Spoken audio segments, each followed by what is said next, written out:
I strongly believe that in America right now, there's kind of this complacency going on. This thing that where we just feel like, oh, everything's fine, everything's back to normal, we're all good, and we're kind of missing the bigger picture. And part of this complacency is an inability to be prepared. And I want to take this moment and talk about 3 guns that every single household in America should have all 3 of these guns. And I'm going to put them in order of most important to least important, but all 3 of them are very important. Just because the third one's the third one doesn't mean it's very important. So this is what this is all about. As you prepare your family for whatever is going to happen in this world, it's very important that these 3 guns be included in your preparatory plan. So let's get right to it. Number 1 is a 9mm concealed carry handgun. Now, why 9mm and why a concealed carry handgun? Well, it's the most practical tool in your firearm toolbox. You can go outside your home with it and conceal it. You could use it for home defense. You could use it for hunting if you really had to. But again, there's other guns that you need, but this is by far the most important. It should be the very first gun you buy. Why 9mm? Why concealed carry? Well, 9mm is a wildly available cartridge right now. It's the most common caliber. If you're gonna find deals on bulk, this is what you're gonna find. Most people in America own a 9mm. It is a heavy priority for all ammo manufacturers. It's the most practical self-defense tool you can have. Make sure that it's good ergonomics for you specifically. Don't just take your loved one's advice on what 9mm to buy. Go out and get one that's specifically right for you, that has a proven track record, and is easy to access things like magazines, holsters, parts, aftermarket parts.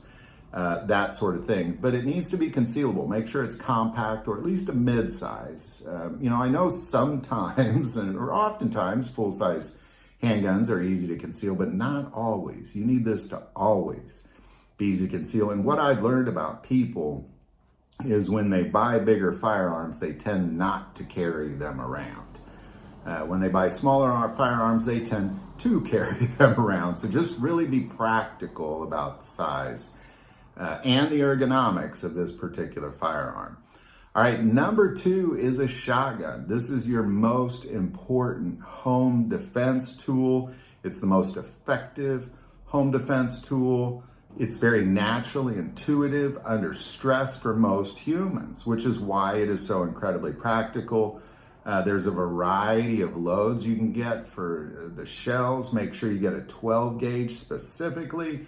And it's really excellent for close quarter combat. It's about as good as you're going to get for close quarter combat. So what should you look for? Well, you should look for a 12 gauge. You should make sure it has bead or ghost ring sights. Make sure you can put a light on it. And this is really your best chance of, your best home defense tool, but it's also your best chance of decreasing penetration through multiple walls if you happen to miss your target.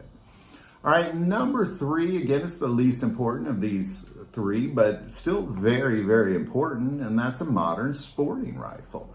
I recommend a .223 and .556. Well, why is that? Well, for the same reason the 9mm. It's the second most available cartridge out there, or caliber out there. There's an abundance of this stuff. If you're going to buy bulk, this is going to be your best opportunity to buy bulk. Specifically, what is this good for? Well, it's good for home defense precision. It's good for hunting. It's good for kind of wilderness survival if that becomes necessary, that sort of thing. But these 3 are by far your most important firearms for preparedness. Every home in America, I believe, needs all 3 of these firearms. 9mm concealed carry handgun being the most important one. If you get one, that's the one. Shotgun being the second most important. If you get 2, that's your second one. And then finally, a modern sporting rifle. That's going to be your third. And 223 and 556 specifically. So there you go, man. Love to know your thoughts on this. If you have any insight, definitely put that below.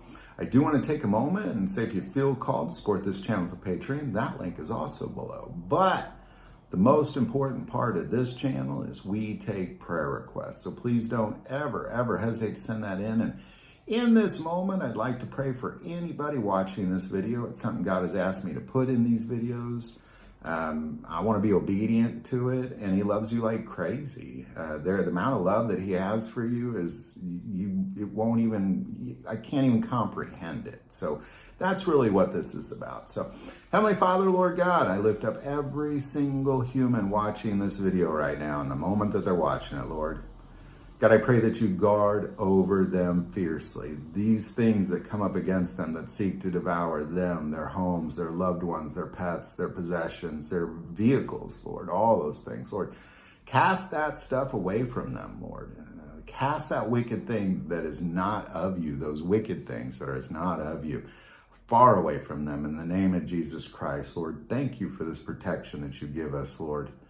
And God, I ask that you bless them abundantly with the good things that you have for them, Lord. And Lord, even the hard things that are good for them, Lord. Maybe hard, but it's good. If it's from you, it's good, Lord. And we want it all.